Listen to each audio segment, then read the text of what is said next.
ერთ-ერთი მთავარი დაპირება, რომელიც კოალიცია ქართულმა ოცნებამ თავის ამომრჩეველს და განსაკუთრებით მის სოციალურად გაჭირვებულ ნაწილს მისცა, კომუნალური გადასახადების შემცირებაა.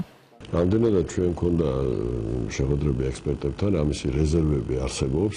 პრინციპულად ეს საკითხი, ასე ვთქვათ, დაძვრადია და ვფიქრობ, რომ ვიზიარებთ თქვენს და მოსახლეობის განწყობას, რომ მაქსიმალურად სწრაფად უნდა განხორციელდეს, რათა ახლავე ამ ზამთარშივე, რომელიც უკვე მოვიდა, ასე ვთქვათ,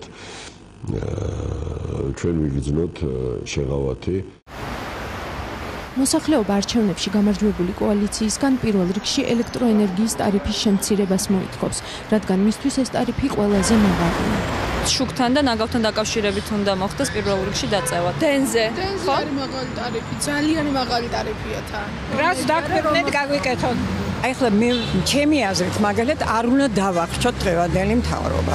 წესით უნდა დაიწიოს, იმიტომ რომ მართლა ძალიან დიდია დენის გადასახადი. ერთს კი ვხვდები, რომ ნამეტანის ზედმეტი დაპირებები იყოს საარჩევნოდ. არჩევნების შემდეგ მთავრობა ტარიფის შემცირებაში ისე დარწმუნებული აღარ არის, როგორც არჩევნებამდე იყო. ენერგეტიკის მინისტრი კახა კალაძე ეკაბერიძის გადაცემაში მთავარი კითხვა ამბობს, რომ ყველაფერი თავიდან უნდა შეისწავლოს და მხოლოდ ამის შემდეგ შეძლებს თქვას, შემცირდება თუ არა ტარიფი. ზოგადად ტენდენცია ელექტროენერგიის ფასთან მიმართებაში არის ზრდადი.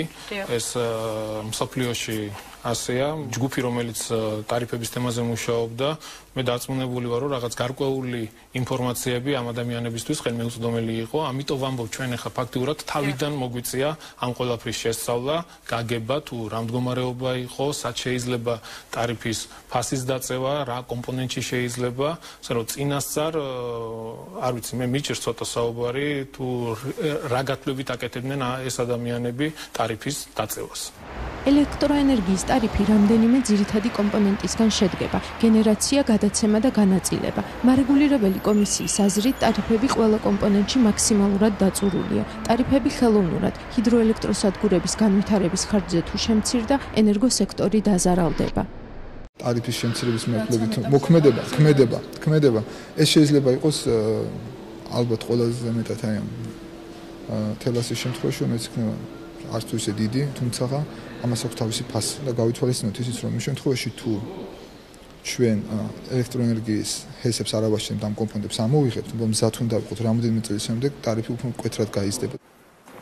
საქართველოში ელექტროენერგიის დაახლოებით 80%-ის წარმოება ჰიდროელექტროსადგურების მიერ ხდება. ჰიდროენერგეტიკაში ყველაზე დიდი ხარჯი სადგურის თავდაპირველი აშენების ხარჯია, რომელიც ინფლაციას არ ექვემდებარება. ამიტომ ქართული ენერგეტიკული სექტორი ფასის მხრივ მეტნაკლებად სტაბილურია. 2007 წლიდან დაწყებული საქართველო არის ნეტო ექსპორტიორი, ანუ უფრო მეც ენერგიას ყიდის ფარგლებს გარეთ თავის მეზობელ ქვეყნებთან, ვიდრე ყიდულობს თავის მეზობელი ქვეყნებიდან. თან თუ გავითვალისწინებთ, რომ ჩვენს მეზობელ ქვეყნებში თითქმის უკვე საბითუმო ელექტროენერგიის ფასი ჩვენზე ძვირია ყველგან, გამომდინარე იქნება, რომ ჩვენი სტრუქტურა არის ჰიდროენერგეტიკაზე და 80% ჩვენი ენერგიის არის ჰიდროენერგეტიკა, მომავალში ეს ტენდენცია შენარჩუნებული იქნება. მარეგულირებელი კომისიის მონაცემებით საშუალო ტარიფი 1 კილოვატ-საათზე 15.9 თეთრის ფარგლებში მერყეობს. ტარიფი დაპირებულ 10 თეთრამდე რომ შემცირდეს, ენერგოსექტორიდან 330 მილიონი ლარის ამოღებაა საჭირო. კომპანიებმა შარშან დაახლოებით 100-120 მილიონი ლარის მოგება მიიღეს. მათ მოგებაზე და შესაბამისად განვითარებაზე უარიც რომ თქვან, დასაფარი რჩება კიდევ 210 მილიონი ლარი. თუ დეფიციტის დაფარვას მთავრობა ენერგოკომპანიებს საკუთარი ჯიბიდან მოთხოვს, მაშინ ენერგიის წარმოება წამგებიანი იქნება. ბიზნესთან ბრძოლა და ინდუსტრიების შეზღუდვა კი სიღარიბის დასაძლევად საუკეთესო გზა არ არის. ის შემთხვევაში თუ ჰიდროელექტროსადგურებს აშენებენ კომპანიები, ამ შემთხვევაში კონკრეტულად თელასი, იქნება დაახლოებით თვითღირებული ელექტროენერგიის 5.9 ცენტის ფარგლებში. ის შემთხვევაში თუ ეს არ მოხდება, ჩვენ დაგვჭირდება უფრო მეტი იმპორტი და ეს იმპორტი დღეს 8 ცენტზე მეტი ღირს და მომავალში კიდევ უფრო მეტი ღირება.